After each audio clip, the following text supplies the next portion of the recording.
Hi, and welcome back to the Rubber Room for Watch It Wednesday. My name's Chris Colley. I am a Stampin' Up! Demonstrator. Today I'm going to share with you how to make this wonderful Sympathy card. I've used a lot of new products that are available in the Stampin' Up! Occasions mini catalog. Some of them include this little border trim, which is actually a tulip frames embossing folder for your big shot. I've also used a piece of the Botanical Gazette Designer Series paper, and the stamp set that I'm going to be using today is called Nature Walk, and all of those products are available, as I said, in the Occasions mini catalog. We're going to do a couple different techniques with the paper when making this card, so we'll get right to it here. The first thing I'm going to do is I have a piece of the Designer Series paper that is cut to 5 1/4 by 4 inches.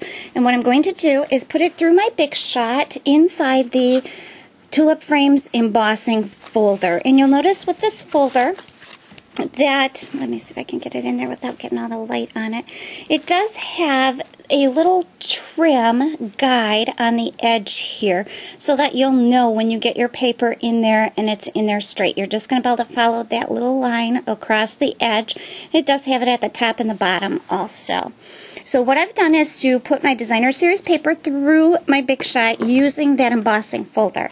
Now what I'm going to do first is I'm going to take a sanding block and I'm just going to run it over the edges that are now embossed with the tulip. So I'm just going to run it right over the top of the edges, and what that's going to do is it's going to take the color off of the embossed image. So where it's been embossed, it will now be turning white, which is the inside color for the Designer Series paper. You could do that real quick. Just set your paper down onto your work surface and run your embossing or your sanding block right over the top of it. And this does not have to be an even design where you've taken the same amount of color off each image or anything like that, because what we want to do here is to just make it look distressed. And the other tool that I'm going to be using that's going to help us give it that distressed look that we want is this little tool here. This is called a distressing tool, and it does come in the cutter kit.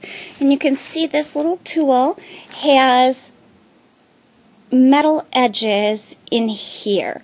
So those will allow this tool to cut or distress the edges of your paper.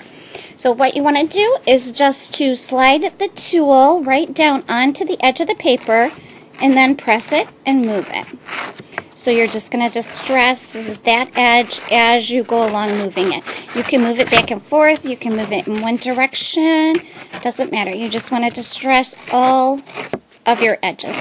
And you can see that's just going to give you a little torn paper kind of look along the edges. And again, it doesn't matter if you get it straight or the same amount of torn paper or little thready edges all along it, because you just really want to get it to look so it's distressed.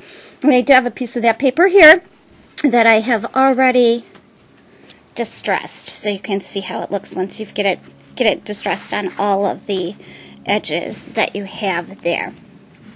And the next thing I'm going to do is I'm going to take a piece of Whisper White cardstock, and I have cut my cardstock already. It's 2 3/8 by 3 1/4, and I'll give you all the measurements for these after I finish the video. I'll post them on my blog for you. I'm going to be using a stamp from the new stamp set called Nature Walk. I did order mine in clear mount so that I would be able to see where exactly I'm placing my image when I go to stamp it.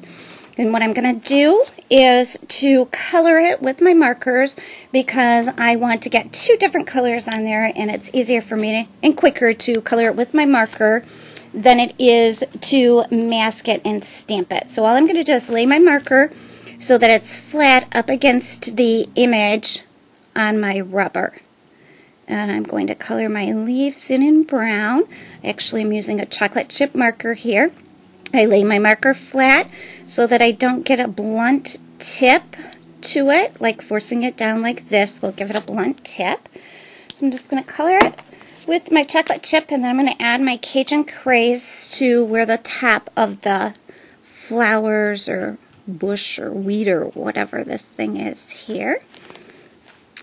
And I actually want a lighter image than what my markers are going to give me. So I'm going to use a second generation stamp, which means I'm going to stamp it on my scrap paper first.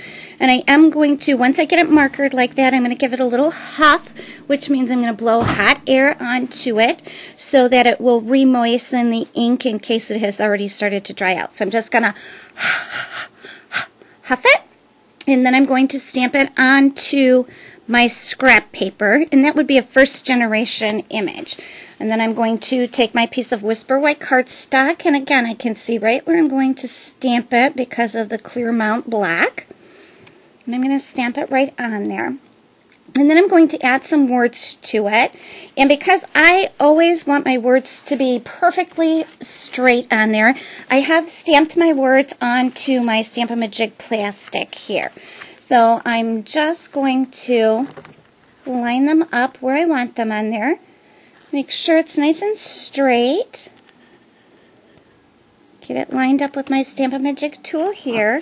And then remove my plastic imaging sheet.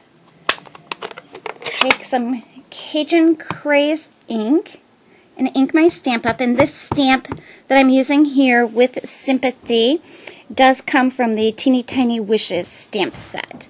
So I'm just going to put that into the corner of the little T for my Stamp-A-Majig and press it down. And there I have my words for it. And I am going to once again use my distressing tool to distress the edges of my piece of Whisper White cardstock. So I'm just going to press my little metal edge onto my Whisper White and just kind of push it along there and get that edge all distressed. And you do want to do that for all four sides of your image. And I do have one here that I've already done that too, so you don't have to watch me distress that entire piece of paper there. So what I'm going to do is I'm going to take my Whisper White piece of cardstock and just add some adhesive to the back of it. And then put it down. I do have a piece of chocolate chip cardstock here that I've done the same thing to. I used my distressing tool on the edges of that, and the size of my chocolate chip is 2 3/8 by 3 1/2. And I'm just going to adhere my Whisper White cardstock right in the center of it there. And I do also have a pre-made bow here that I'm going to adhere now. And I'm going to actually put adhesive all around my chocolate chip piece of cardstock before I attach my bow to it, just so that I won't have to attach it over that big lump. I do have a pre-made bow, and I will give you some information. Another Stampin' Up! Demonstrator, Lynn Pratt, has some bow makers available for sale for $12, which includes your shipping. And I will give you that information also in a post after my video, and some of the proceeds from the sale of her bow maker will go to help a needy charity. So I've got my bow all attached there, and I'm just going to add a little bit of extra adhesive right onto my satin ribbon on the back there. I'm going to set that aside, add some adhesive to my Designer Series paper. As you can see, this is the back of my Designer Series paper, and it's every bit as beautiful as the front of it is. But unfortunately, we're going to have to hide that so we get that nice distressed look on our brown paper on the front. I'm just going to add adhesive all the way around there. Make sure before I put it on, my card's going to open the way that I want it to, so I know it's getting on there in the right direction. And then I'm just going to adhere that onto my card base, which is chocolate chip. And I'm going to add my sentiment and my focal point right to the front of it. And There you have it, a nice distressed vintage look for the Sympathy card. And we've used a lot of tools in this, but a lot of the products that are available in the New Occasions mini catalog are absolutely wonderful and really lend themselves to this kind of vintage look. Thanks for visiting the Rubber Room today, and I hope I'll see you back here again next Wednesday. Have a great week.